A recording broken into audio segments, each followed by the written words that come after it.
Hello, and welcome to Lit Circle number 2 for Dracula. Here we go. Alright, so my first question as the leader, this discussion would be, how does Dr. Van Helsing and Dr. Seward represent the tension between faith and science?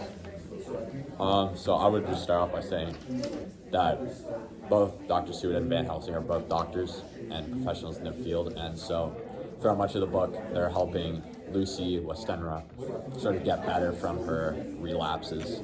Those happen every couple nights or something like that. And so, of course, that's the science aspect of it. They're using their sort of expertise in the sciences to bring Lucy back. But there's also the faith aspect. They're both Christians. And so one of Van Helsing's strategies is to use faith to help Lucy, because he realizes there's something else going on. Whether he knows about Dracula or not, we don't know. We sort of assume that he does, but one thing he does is puts garlic in her room.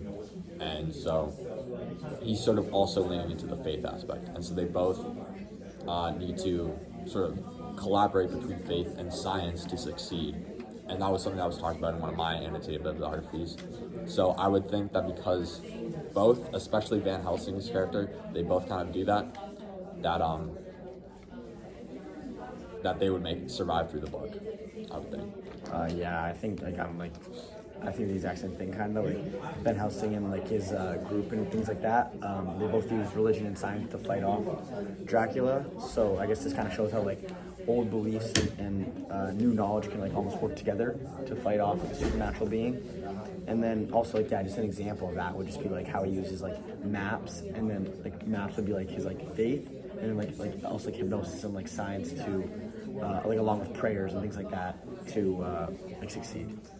Yeah, and how like when Dr. Seward was trying to heal Lucy, Seward, kind of wanted to use modern science to heal her. But then Dr. Van Helsing, he realized that something was off here, and he used, like faith and holy symbols and like garlic to heal her, because he realized that something was off, and he couldn't just use modern science. He had to go to faith, and go to God. So yeah. Okay, and then my next question is, how do the supernatural events challenge their characters' understandings of the natural world? You like expand that a little more? Yeah, so like strange things that happen, like how Lucy kind of like sleepwalks, and how like Dracula appears as like a shadow or a bat.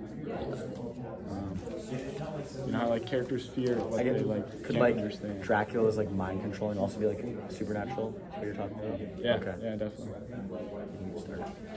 Alright, yeah, so I would say, so there's a lot of different aspects to that. Probably the biggest one that's revisited multiple times is probably Dracula in the form of a bat, and then why he can't actually enter the homes like of Lucy's house, and then Lucy as well, because at one point she was just saying how she was like afraid to sleep, and she's done this multiple times, but even when there were others in her room or beside her room that she could call on, she didn't really feel like she could sleep. She thought it was kind of like a presage to horror, because it was unknown. She didn't know what's happening. She was just waking up feeling ghastly pale.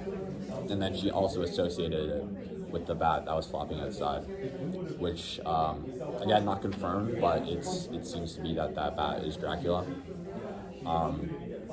So those are two supernatural events right there. And then even that bat, like I was just wondering before, why can't Dracula just go into the house?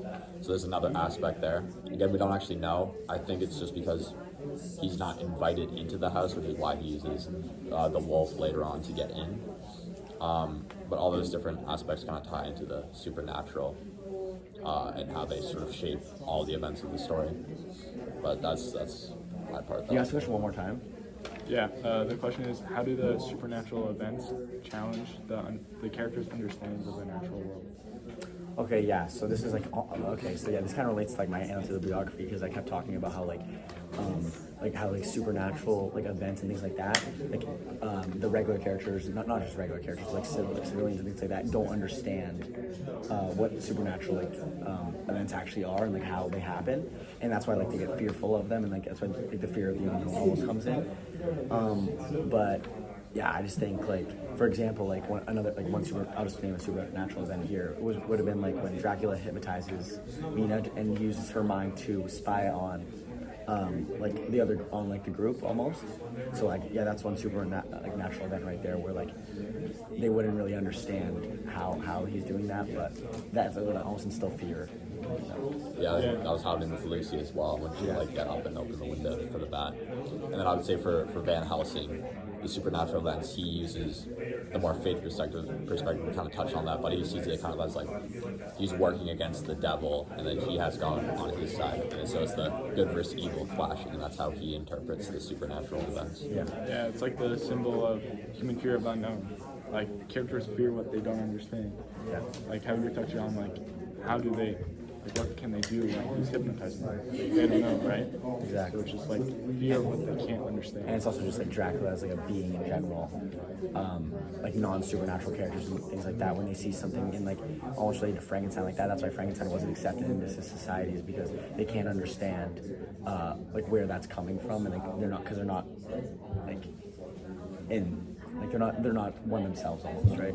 Yeah, and that is actually quite literally represented in the character of Lucy's mother, because she has a problem where anything unexpected that happens and she's basically going to die. And that is how she ends up dying when the wolf crashes into the window. So anything that is out of the unknown that comes up that she can't really understand or expect will result badly, and that's really how she dies.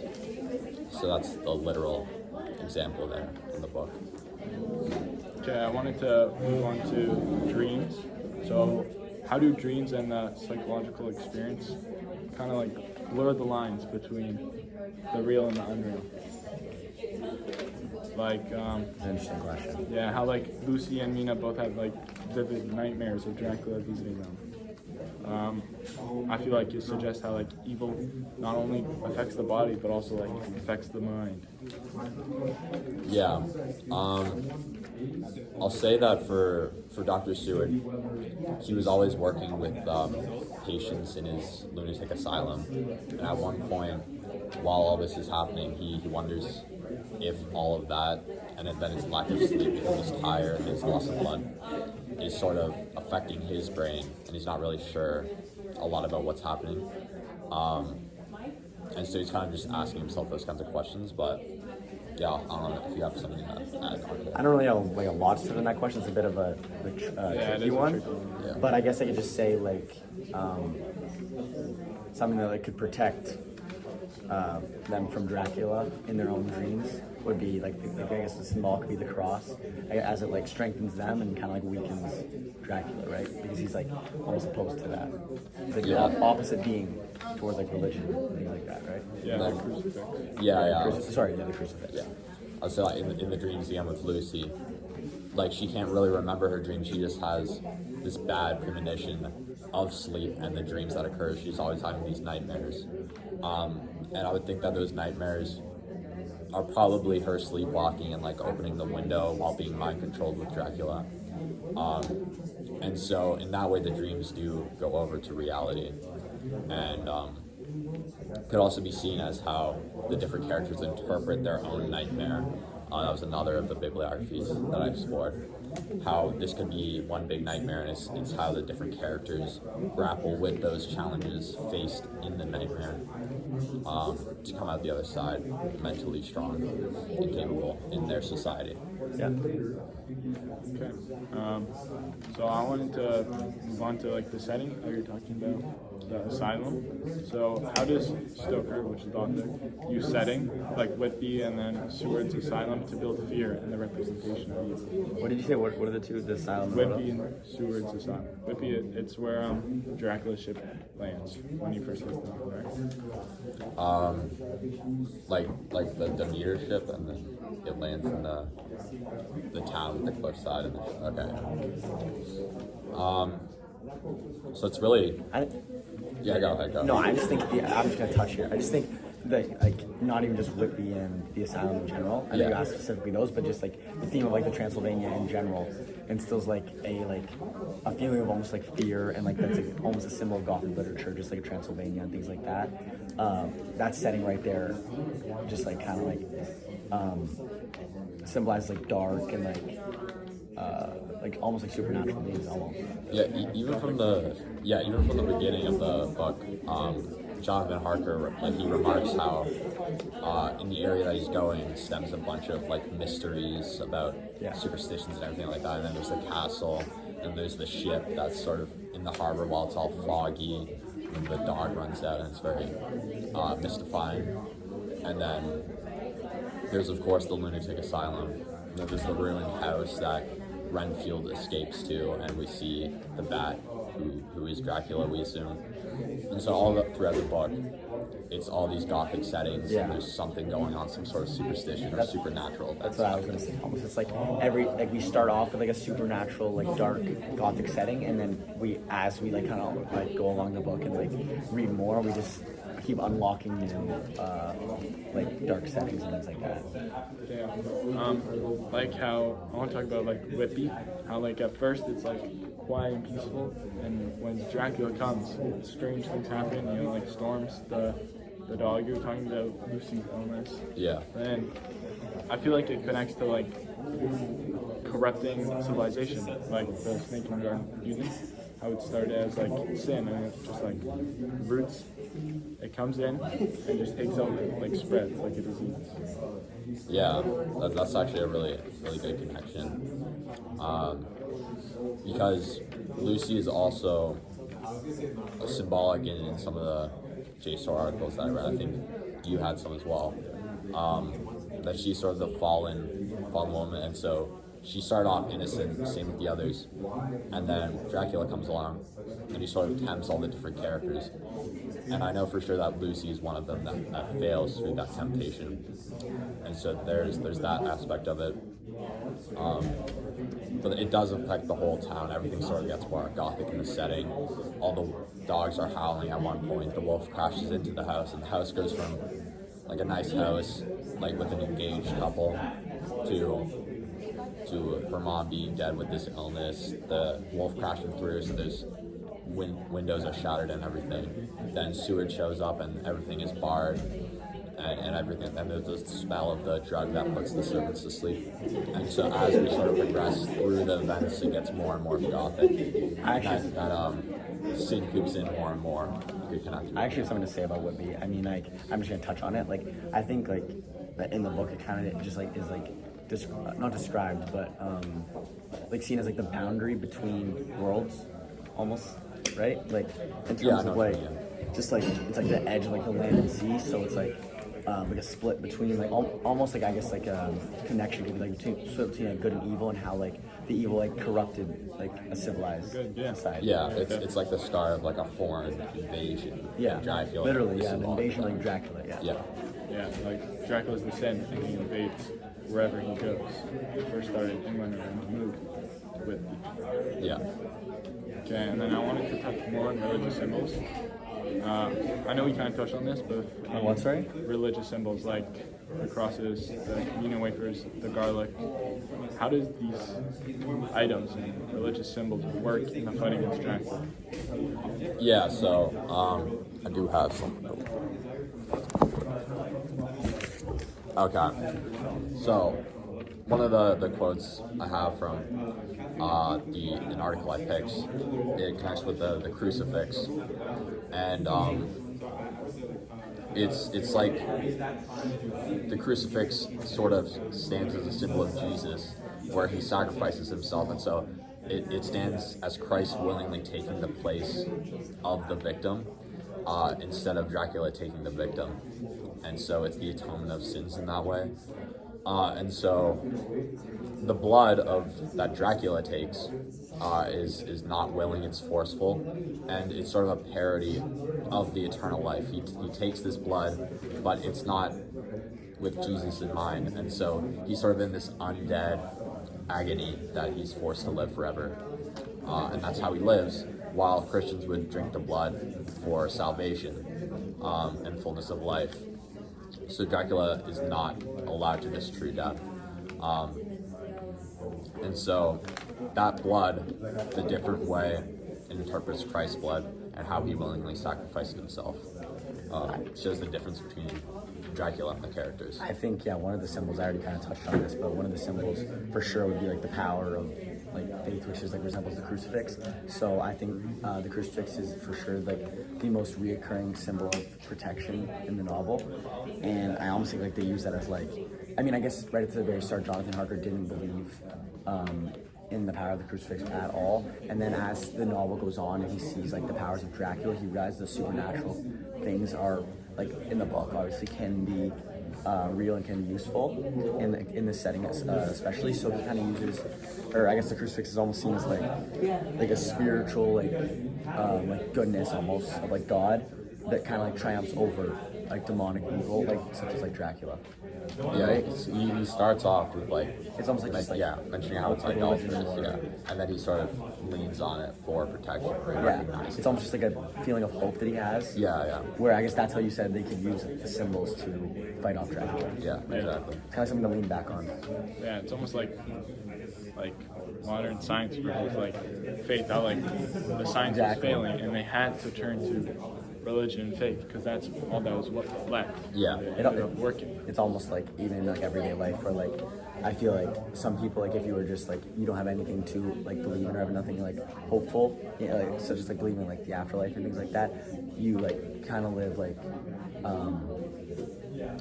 I don't know how to explain it, but yeah, it's just like you don't have like a meaning to your life sometimes, you know, or like maybe like you haven't found a meaning. Same thing like this, where like he doesn't have now. When he found the crucifix, he feels like something's like protecting him, so he has like almost something to live for, or like his meaning, right? Yeah. Yeah, that makes sense. Something to believe in. Yeah. Like also you're touching on the characters rediscover faith by experiencing evil and being in danger. Like how you guys were saying at the start, he didn't believe that the crucifix was going to help him. And when he started facing like supernatural beings and evil, he started to realize that, oh shoot, I need faith to help me. Yeah, I like, need religious exactly. symbols. Yeah, sometimes like people will only turn to God when they really need it, and when they're all like in a place where they believe it is good, they won't really turn to him because everything's going great. And that's sort of the same with Manfred. Is he only really turns to God at the very end when There's everything is nothing gone. else. Yeah, when he's lost everything, he doesn't have anything else to turn to. So that could be seen as sort of the selfishness of humanity, where we only turn to God when we think we need him, when truly we need him always. So yeah. Yeah, I feel like Jonathan, if he survives with Dracula, I feel like he will continue his faith just because of how, I guess, hopefully, it will keep him alive and help him survive. He realizes that like faith is necessary to be alive and to live for. So hopefully he'll keep with his It's faith. almost like, I guess, another thing like where someone kind of like turns to faith is like the doctor, almost. And maybe he doesn't turn to faith, but after Lucy dies, right, and kind of like returns as a vampire, he almost like, I guess, begins to realize that like something beyond like supernatural is happening. Beyond science. Yeah, beyond science. Sorry, beyond Yeah. science is happening. Yeah. Yeah, definitely. Yeah, and then he moves to faith to help Lucy. Yeah. Okay, let's talk about how does the portrayal of Dracula himself reflect humanity's fear of evolution? Of evolution? Yeah. You want me to quickly yeah, touch on sure, it? yeah. Okay, so Well, I actually did an article on this. yeah, I was just Yeah. So I want to talk about how like humans have evolved, right? Yeah. And how like Dracula is kind of like a wrong evolution. He's powerful, Yeah. but he's like soulless, right? Yeah. And I feel like in your article it talks about the author, like Blinderman, talks about how it connects this to Darwin's ideas. Yeah. Like Dracula is an unnatural evolution that could be good, but is bad because he's soulless, but he's very powerful.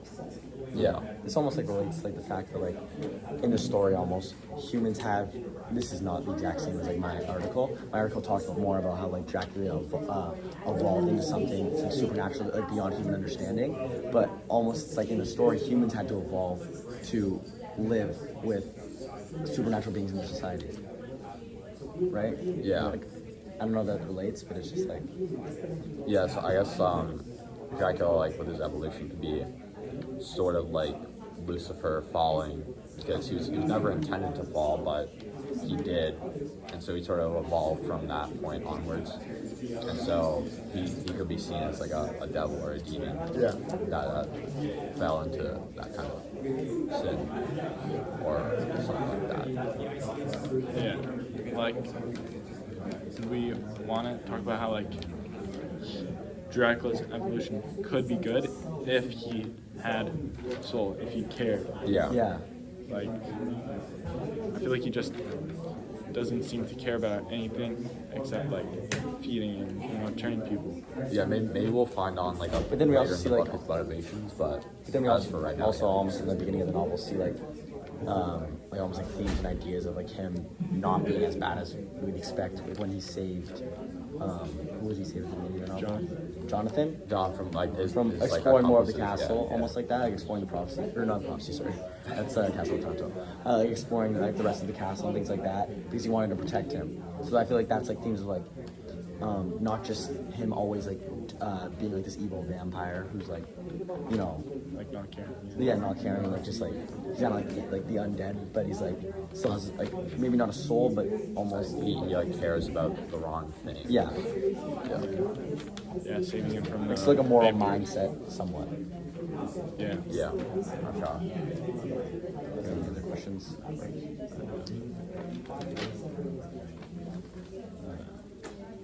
Okay, I mean, I can have a question here. This is kind of like related to just vampires as a whole. Also relates to our book for sure. Do you think, just kind of like a fun question almost, is becoming undead and like returning better than or worse than dying? Well, I would say yes if you're like a Christian, you believe in eternal salvation, Yeah. and so coming back as an undead would be like hell on earth or something Yeah. of that sort. Like you can really never escape, and especially set with the Gothic setting, it's just that you can never escape like the fear and the unknown and all those different themes of Gothic literature. And so I would say, like Lucy coming back as a vampire is definitely not good, and it's sort of her That's what I was falling into tying her it to. temptations. That's what I was tying it to. And she's sort of fallen from this innocent person into the more Gothic sort of villain, with the setting to be a trouble for the rest of the characters. It's almost like, yeah, like her death and return almost as a vampire shows like death is both like tragic but also just unnatural, right? Yeah, exactly. Yeah, because it is tragic because she was a prominent character in the story. Then it's like, whoa, it's almost like a shock, and then it's just like, you guys, like, the story is just a bunch of unnatural events. Yeah, exactly. Anything to touch on Yeah. that for what? So you're saying like, is it better to die Almost or like it's become like a vampire?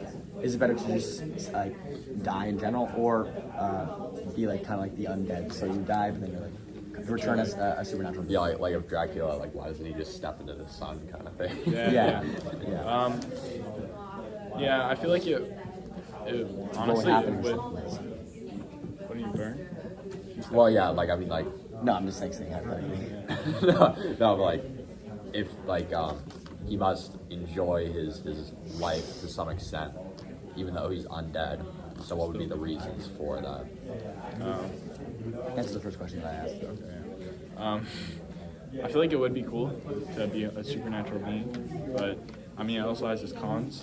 Like he just barely cares about anything other than himself, and I feel like being dead would be better if you're a Christian, because if you lived a good life, you'd be going to heaven and being with God. So I feel like dying and not becoming a supernatural being would be worse. Do you guys think that like Dracula's intentions are purely evil, or he has like some other reason? I touched on that. No, I'm just saying. I touched on that, like where again, like he is a supernatural being. He he hides from people in like mirror, there's like reflections on in mirrors and things like that.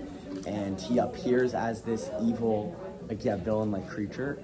But I feel like there is also moments where his like moral side becomes almost like the duality that we were talking about. Yeah, duality. The duality of man. I almost were talking about in Jekyll and Hyde, where almost like his good side can come out and he can like protect people like when he was protecting Jonathan. That's the only really thing I have to say because that's like one of the only really events we've seen where he's almost done something good. Yeah, that's not like completely evil. Yeah. That's like in tandem with all his Other other. than like biting Lucy and things Yeah. like that. I guess there's evil sides. Yeah, I guess he is pretty much very bipolar. He'll Yeah. either like Same as Jekyll and help Hyde. you or like off you, pretty much kill you, Yeah. or turn you over. So, I want to talk about like maybe the fear of contamination.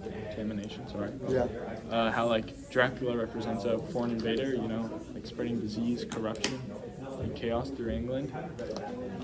Yeah. So he's yeah. So he's kind of just like in the Victorian society, it's sort of an invasion of their society of what's not proper and everything like that. And Dracula is the symbolism of that. And then again, Lucy is sort of the weapon that he goes through and changes her, someone who was from Victorian society, a proper, innocent woman of society. He corrupts into something that is shown as a villain of the Victorian society. Yeah, so something I was gonna say, bring up Mina. Like Mina's infection by Dracula literally just shows how evil can corrupt innocence, right? The same thing, like, So just talk about the fall of Lucy. I wanted to contrast that with Mina.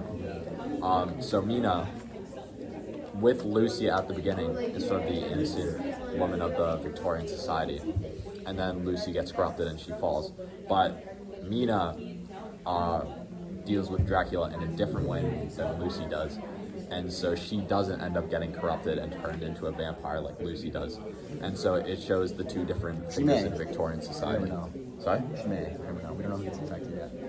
Yeah, well, I know, but because I got some spoilers, but yeah, we haven't gone to that part in the book yet. But basically, it's the contrast of the proper Victorian woman versus Lucy, who has sort of fallen from society, and how Dracula is sort of the instrument of that, of temptation, of the sexual desire between them, and those three vampires who have that sexual desire in the beginning. Lucy, I believe, turns into one like that, and so she's fallen to her desires completely, whereas Mina is much more controlled and logical, and so she doesn't fall into the same trap that Lucy does. Yeah. I'll add on to that. Sorry, I'll just do it quick. That it's like the two themes of like innocence, destroyed and innocence, not protected, almost like preserved. Yeah. Right? Yeah. So it's like Lucy lets herself, but almost I guess like lets herself get corrupted by Dracula and infected by Dracula, whereas Mina almost like fights that, where she preserves her innocence and doesn't, become one of her men. Yeah, because Mina's definitely still tempted, but she's able to ward that off, unlike Lucy. Resistance is corruption. Yeah, who just keeps letting that come back, and then it eventually does get her. Yeah, I feel like it's not fully Lucy's fault for getting corrupted. Well, it's almost like her moral strength wasn't. Her moral strength wasn't there. Whereas Mina's moral strength and like spiritual strength almost is what protected her from Dracula's bite. Right? Yeah, I feel like Lucy, before Dracula corrupted her, was pure, yeah, like a good person. Yeah, Victorian woman. But then Dracula came in and not invested, no, kind of like corrupted her and changed her into this vampire, right? Who had these sexual desires and stuff.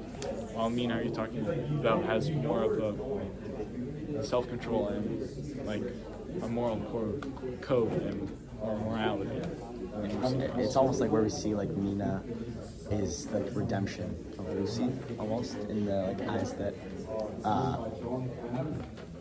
she's almost like living on with her honor, as like her innocence was still preserved, and obviously she was friends with Lucy, so it was like now she's like living almost resisting the temptation for her to like live in her honor, right? yeah, So she's still resisting the temptation.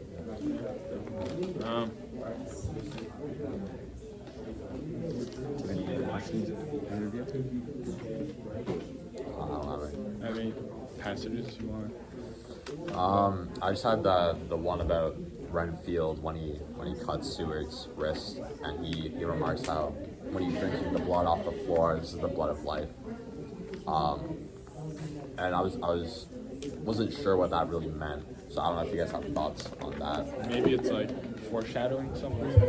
Yeah, maybe, but like, yeah, I don't know. What was Because the, feels like this insane person. He's a fanatic, so he's kind of the person who leans far into the religious aspect, and doesn't have both the science and the faith.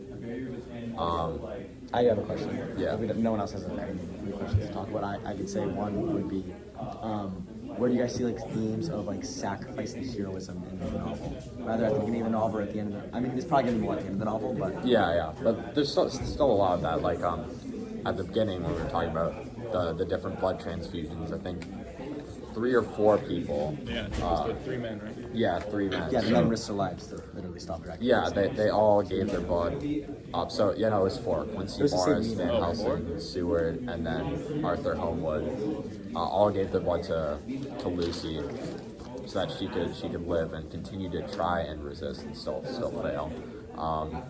But that was definitely some sacrifice there. And they saved Mia, correct? Yeah, I mean, well, we'll see when we finish the book. I think she does survive. I'm pretty sure she does. Oh, I don't know if you guys aren't there in the book yet. Yeah, no. But yeah. Maybe not like sacrifice, but like helping when it was Dr. Van Helsing when he tried to save Lucy from, turning.